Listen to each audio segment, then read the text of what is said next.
Hello, loves.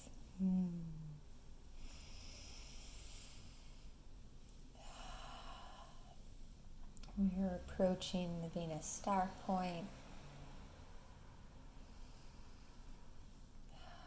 nearing the Scorpio new moon eclipse.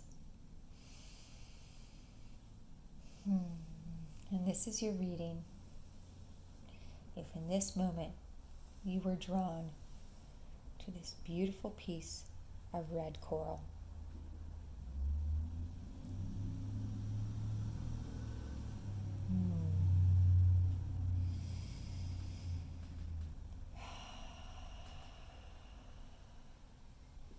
as I was beginning to feel into the red coral and this reading, the thing that was coming through is the deep groundedness that red coral represents, but also an emotional depth. Coral is living. It's a living shell in the earth, in the waters of the earth. A living shell in the waters of the earth.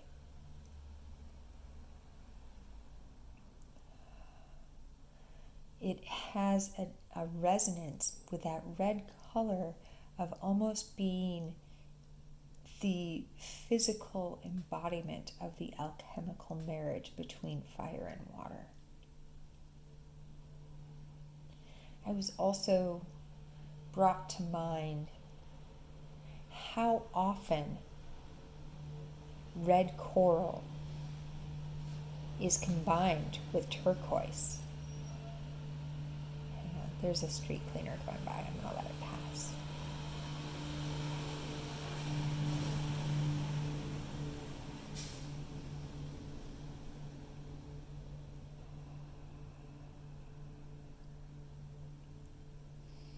How often red coral is combined with turquoise in jewelry. And that combination of red and light blue, of earth and sky, that's represented that way.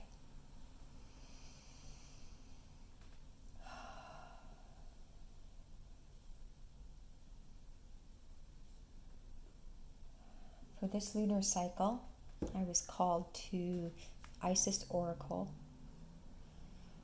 to the Wild Unknown Alchemy Oracle deck, and to the Cosmic Slumber Tarot.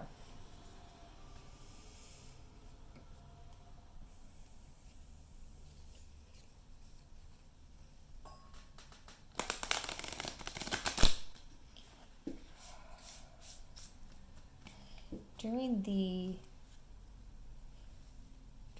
peak of the Arcturus Gateway on the 17th, the planet Mars was in a nearly exact trine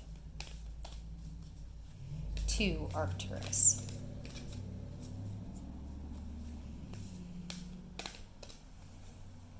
To Venus and to the Sun.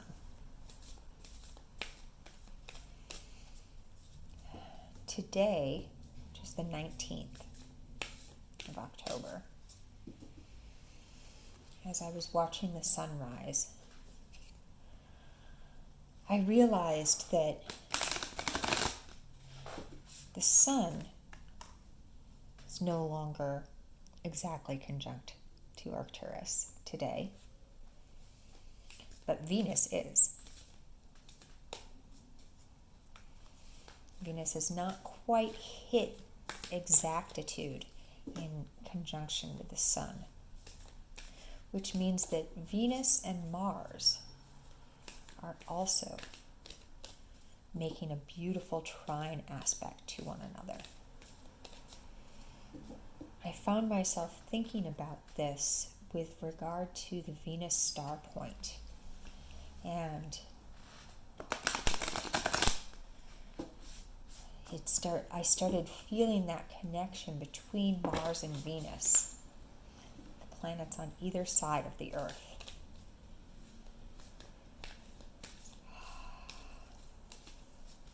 One we equate with love, and the other we equate with war. And how limiting those descriptions feel for the energies available, because Mars is also rebirth.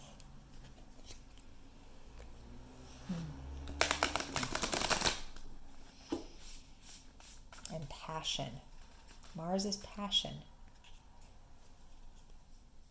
Venus is desire, beauty.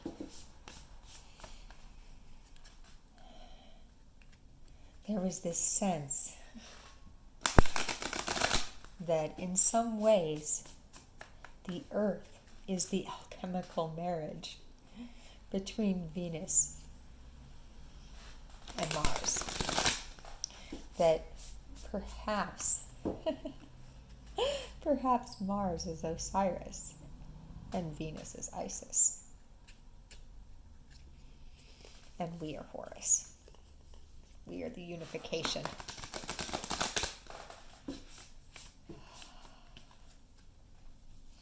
And as we allow Venus and Mars to reach higher,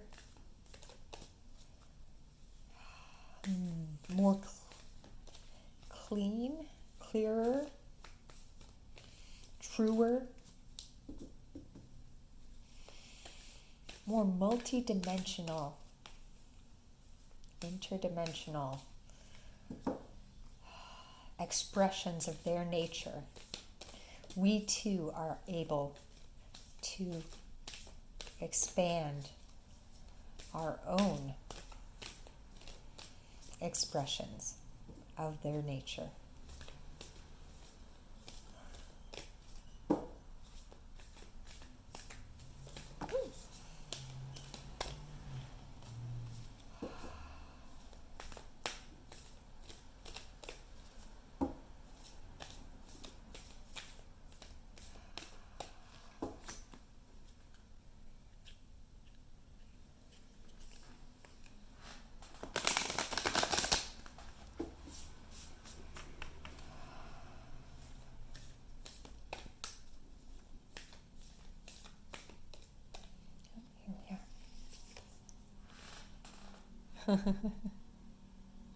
Enter the chamber of healing.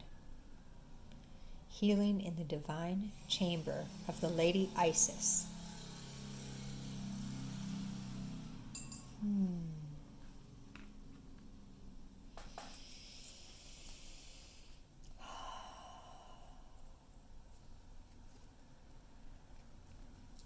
feel like it feels like we're being asked in some ways to explore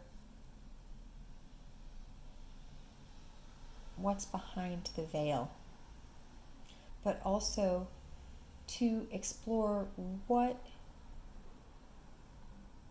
we equate with that word healing. What does healing mean to you? What does it feel like to you? What does it look like to you?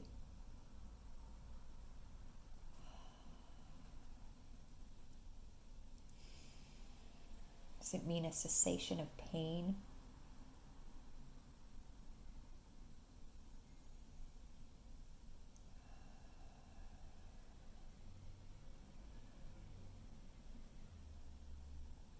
A releasing of fear?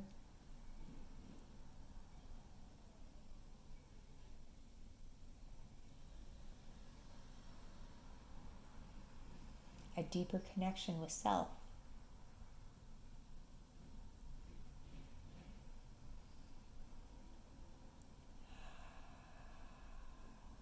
In our culture, we talk about healing so much.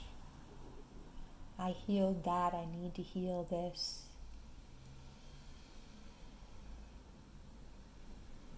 How to heal.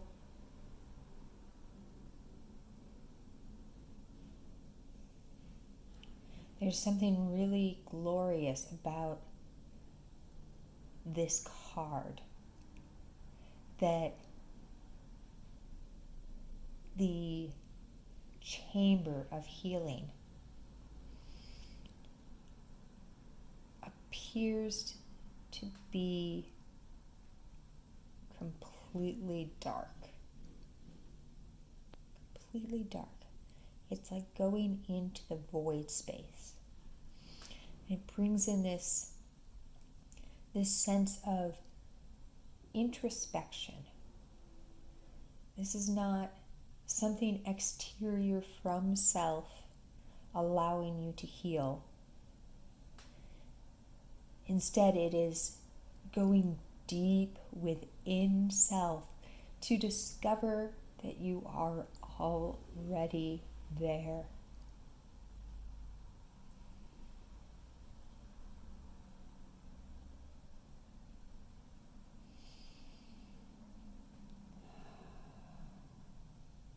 What if healing is simply remembering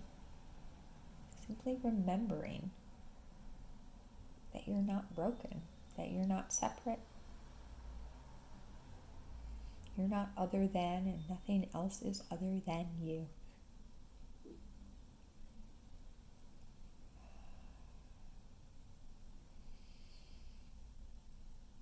Each and everything on this planet is an aspect of the divine. It's not broken. We've just been told that it is. We've been told that we're broken, that we're separate. Hell, in most religions on this planet, we are told from the time that we're born that the act of being physically embodied, the act of being born, is a sin. No wonder we feel like we need to be healed.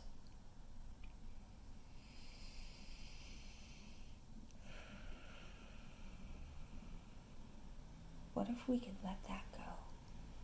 What if we could remember that it's a gift to be born onto this planet? Not a punishment. It's a journey, and it's a game, and it's a dance.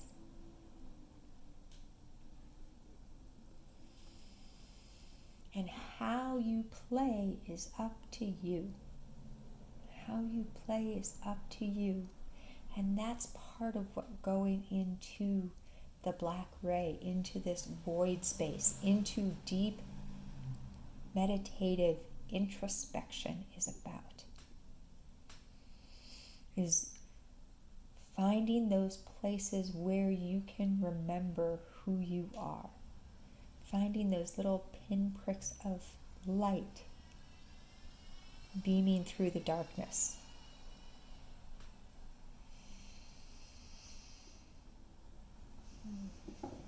Let's see what the alchemy deck has to share with us.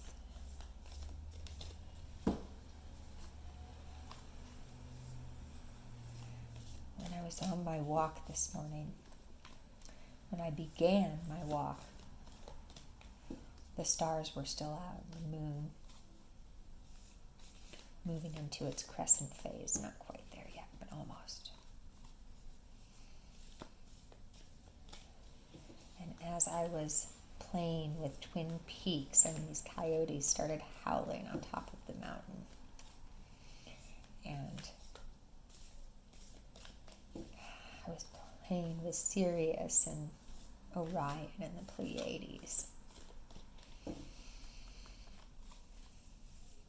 Big Dipper on the other side. I had this remembering of the kind of child's game where you take a piece of black construction paper and you poke tiny little holes in it to make stars, and then you shine a light through it and people sit on the other side and it looks like the night sky. And the way it was coming in, the reason I laugh is because the way it was coming in is that's kind of true. What we're seeing when we look up at the night sky and the stars are these shining points of light shining through the darkness, through a piece of paper almost, a seemingly nothingness that is actually full of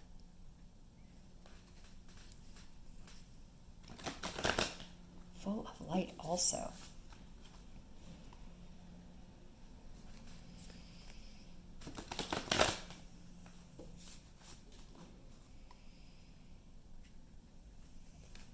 It's like a 2D representation of what we experience in the 3D, that if we made it in a physical form, which is kind of difficult to do, into a 5D, would look completely different. It would, from the 5D perspective, maybe we look like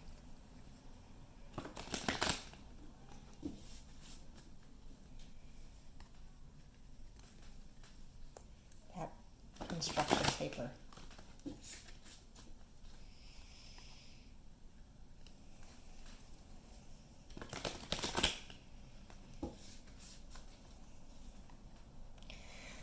I keep feeling this pull to break free from time.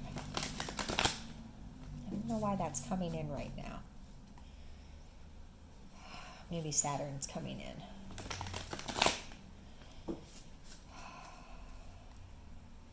But not break free from time as if it's a prison, but in order to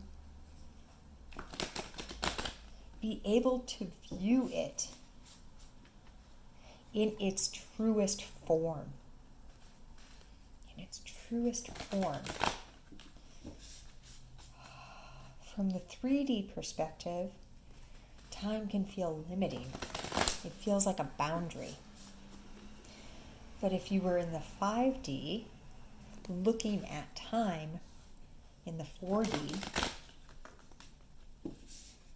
from that space, I mean, it's hard to even imagine what that might look like, right? It definitely wouldn't be a boundary. It would be something so much vaster. Because you would be able to, in some ways, perceive all of it happening at once, right?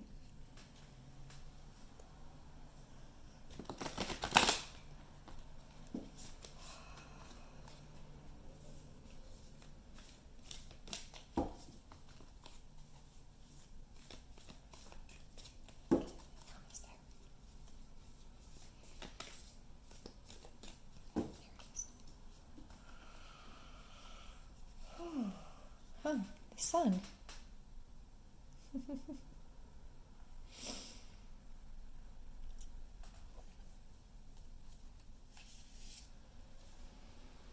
And Mercury. That's interesting. I almost mentioned earlier that during the new moon, during the eclipse, Mercury is actually coming up into the conjunction with Arcturus, into the trine with Mars.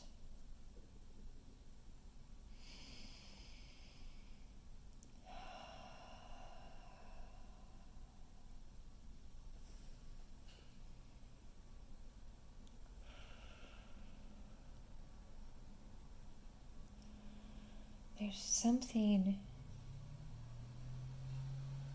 being asked here. There's a message.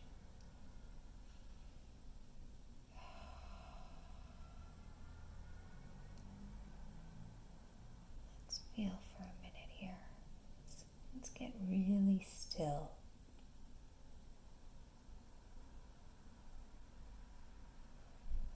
Close your eyes or keep them open, whichever feels better as we get really still here. Open up.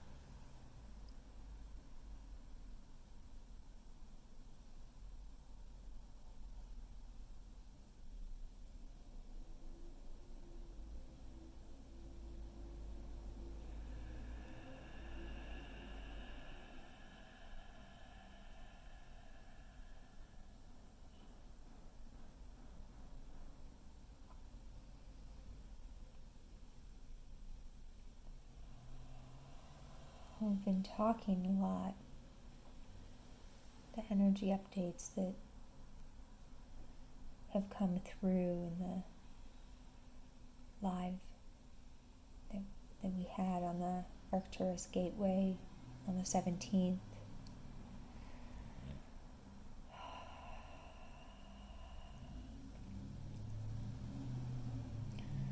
About Arcturus.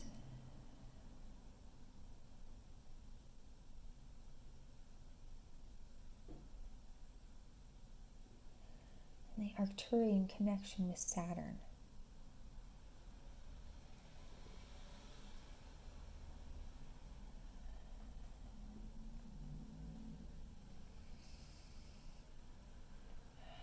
We started this particular transmission talking about the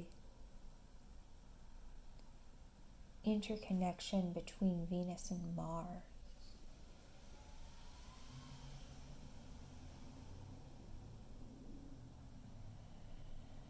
And here, at the gates to the chamber of healing, we have the sun and the planet closest to the sun, Mercury.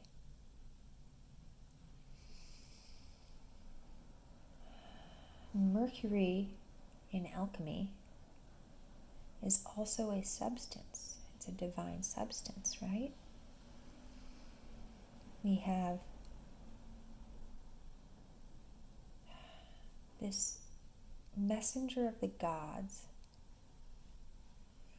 Mercury, Hermes, Thoth, Enoch, whatever name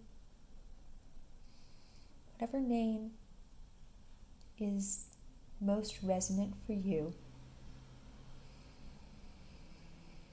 And yet the substance Mercury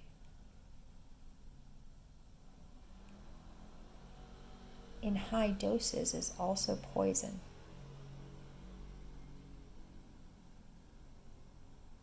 We used to use mercury in the fillings that we would put in our teeth, and they realized that it was poisoning people. And so lots of people have had to undergo dental surgery to remove mercury fillings and have them replaced, because it leaches into your blood and can create blood poisoning.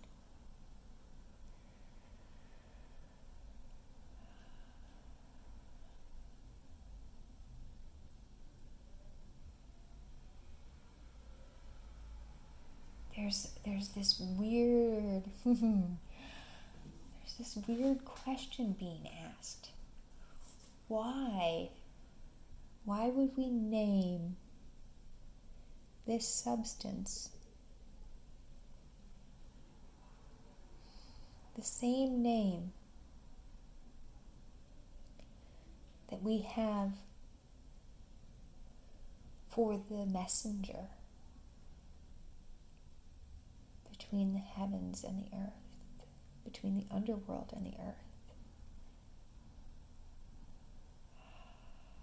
It feels like fear. It feels like there's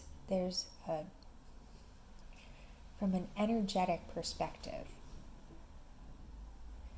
that this is a key, a little linguistic key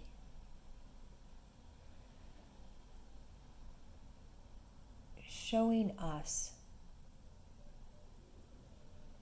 the fear that we've had for a very long time of our own ability.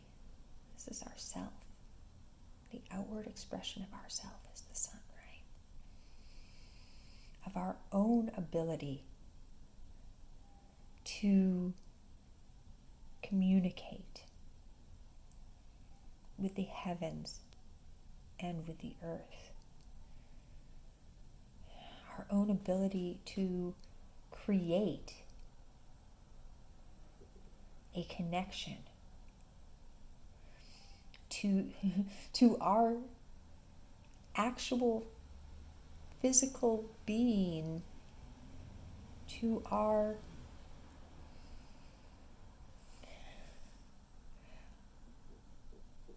truth that we are a unification of the light and the shadow. And that part of the healing is remembering.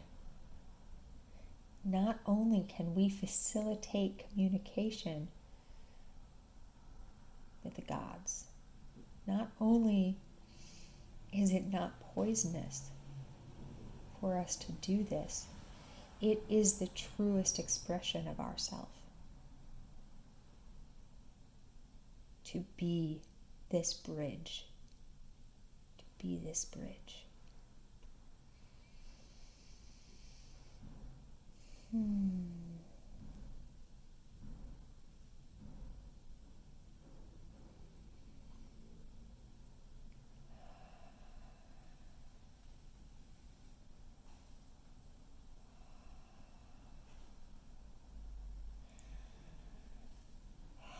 The image I'm being given is of us as humans walking upon the earth. Walking upon the earth. We are literal bridges between the earth and the sky. We connect them just as the trees do, just as the plants do. Every form of life on this planet creates a bridge and is a symbol of the unification of the heavens and physical beingness.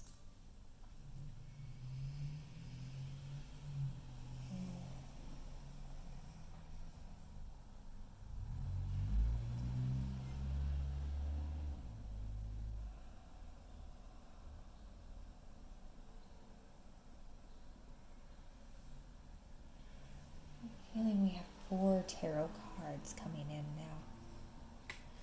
You may remember, if you've had a reading with this deck before, that this particular deck has 2 extra cards that may or may not come through in this reading. It's a morning and night.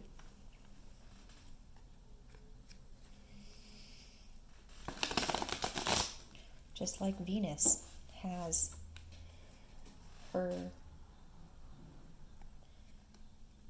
morning star phase and her evening star phase. She's coming into the evening star phase just before the new moon. In Libra for the first time in over 100 years.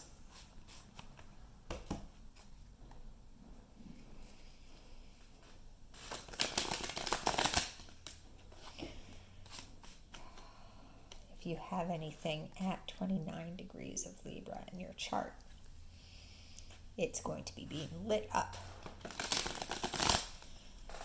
by this celestial event. I actually have Uranus at almost 29 degrees Libra. It's at 28 and change. In my first house, Libra rising.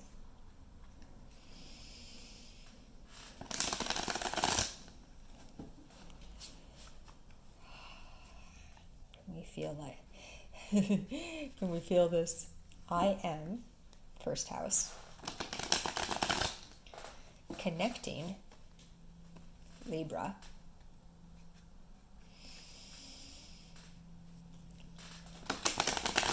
and awakening Uranus to divine love. Venus within myself, evening star. That might be a fun game play for yourself as well. Venus is an evening star, brings us into the internal.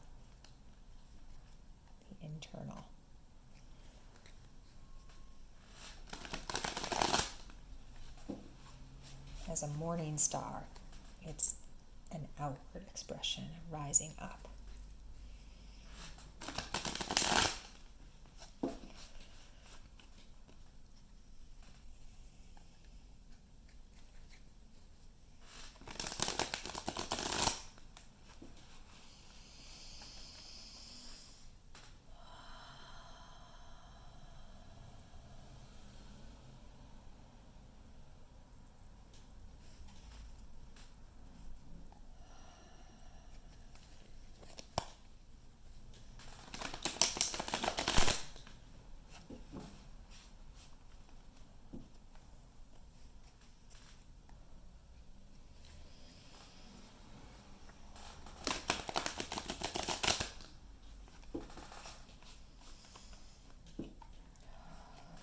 I also have this new moon hitting my grand water trine, which is pretty fun.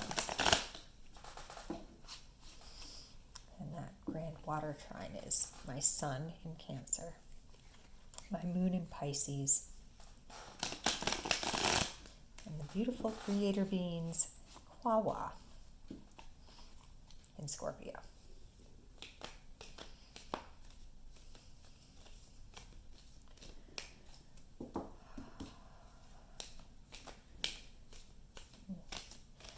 Kwawa will be joined by Venus, the moon, the sun.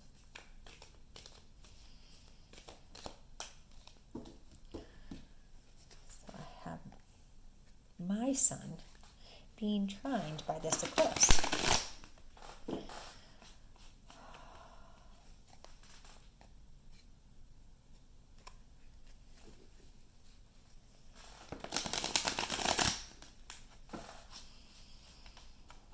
Whenever an eclipse is hitting your chart in some way, it's helping you to release something. You're eclipsing something out to make space for something new. And because this is a solar eclipse for all of us, especially if you have something hitting it like I do, it feels to me as if it is eclipsing out a false narrative about self, about your sense of self, about your outward expression of self. It's eclipsing out something that is no longer true about who you are or who you are perceived to be, who you perceive yourself to be. One of the ways that I was feeling it, you can feel into this for yourself, is that it is eclipsing out anything that is not love. anything that is not love, with that Venus conjunction. It's pulling away anything that's not in service to love.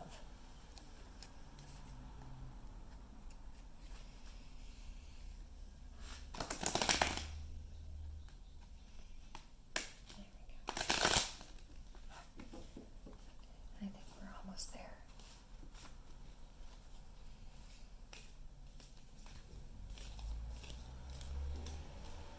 Let's see what we've got here.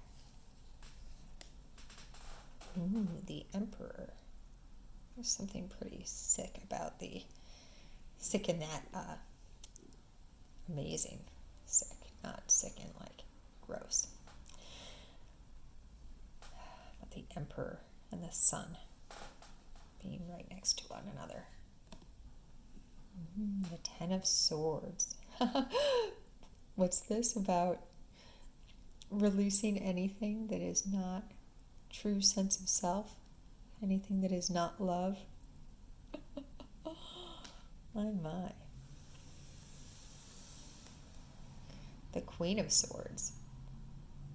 Yeah.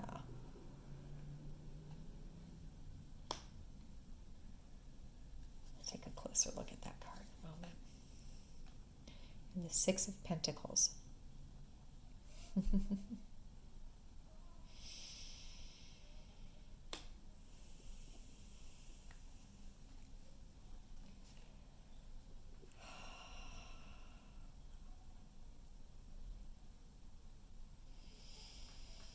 The Emperor often feels to me like Saturn,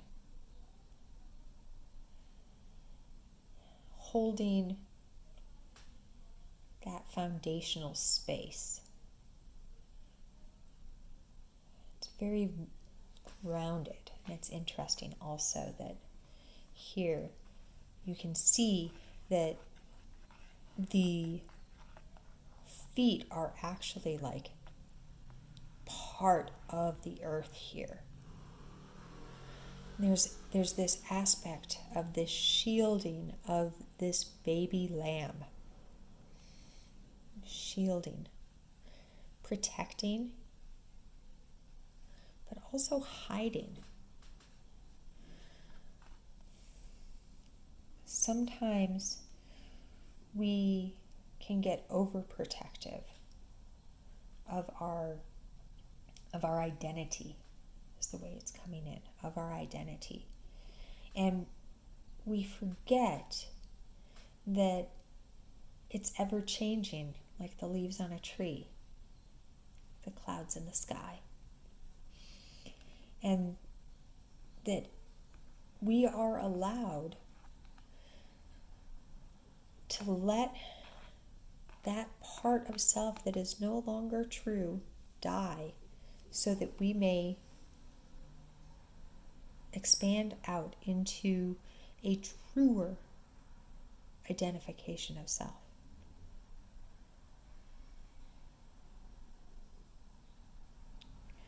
Swords are related to air in the tarot.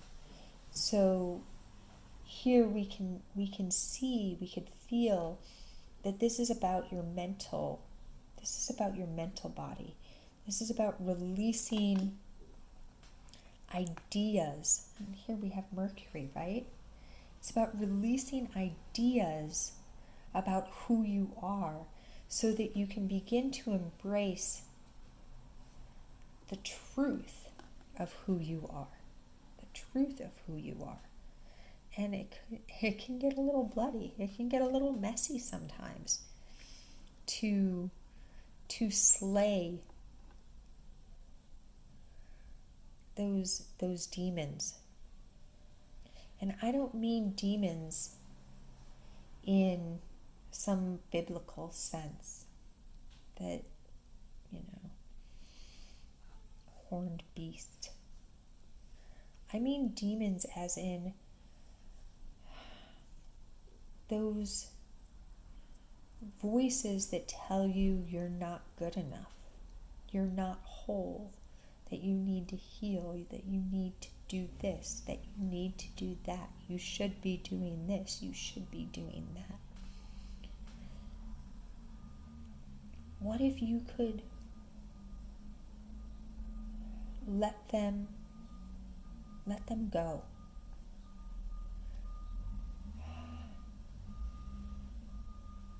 You could let them go. And here we have the Six of Pentacles. This is a unification within your physical beingness, and allowing yourself to remember your wholeness.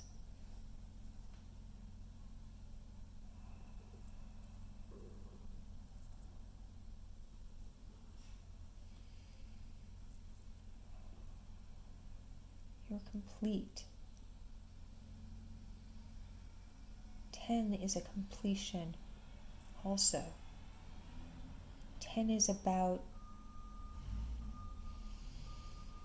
moving from one stage to the next, releasing those aspects of what you think so that you can move into your truer. And this is not to say that means it's complete. There are ever changing metamorphoses. It is infinite how much you can grow and how much you can expand and how much you can elevate yourself. Part of this game of physical incarnation, part of it is seeing it's a journey to explore all the various ways you can bring light into physicality.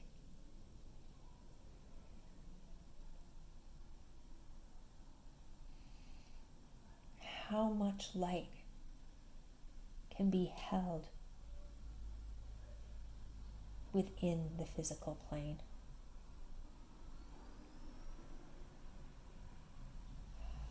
And we don't know. We don't know. That's why it's so much fun.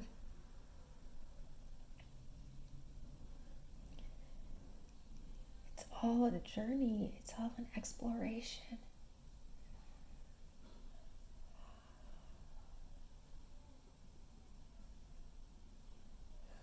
I keep being called to share this sticker that's on my altar here. So I'm going to do that now. This is one of my favorite stickers. It's from a dear friend of mine. We are in space. No one knows what's going on. I love you.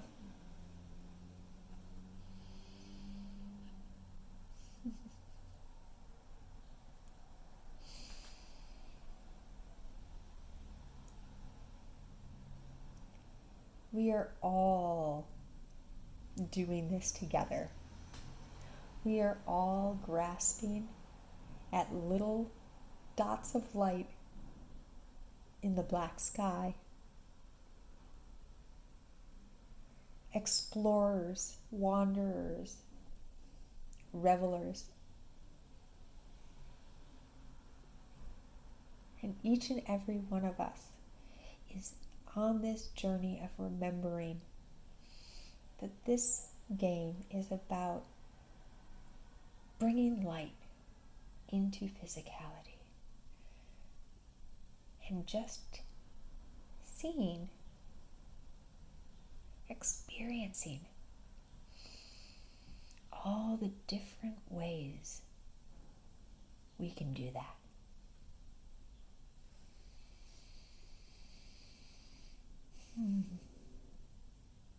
But, no one knows what's going on. Not right now, not right here. We can have ideas. We can have feelings. We can even have a deep gnosis but it's always an idea. The truths we can feel in our hearts, but they are only and simply the truth in that moment. They are the truth that we are able to hear and understand in that moment. In a moment from then and a moment earlier, that might not have been the truth. And that is part of this clearing, of this letting go, is this idea that because something was true 10 minutes ago, it means it must be true now, and it has to be true 10 minutes from now.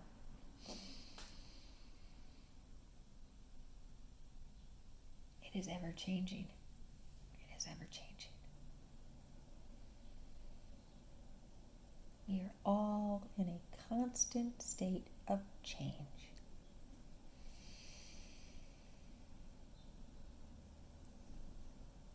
Maybe we can simply enjoy the ride. My favorite Rumi quote of late. Let us all dance this joy of existence together with love. And I dance this joy of existence with you with so much gratitude and so much love from this and all the dimensions.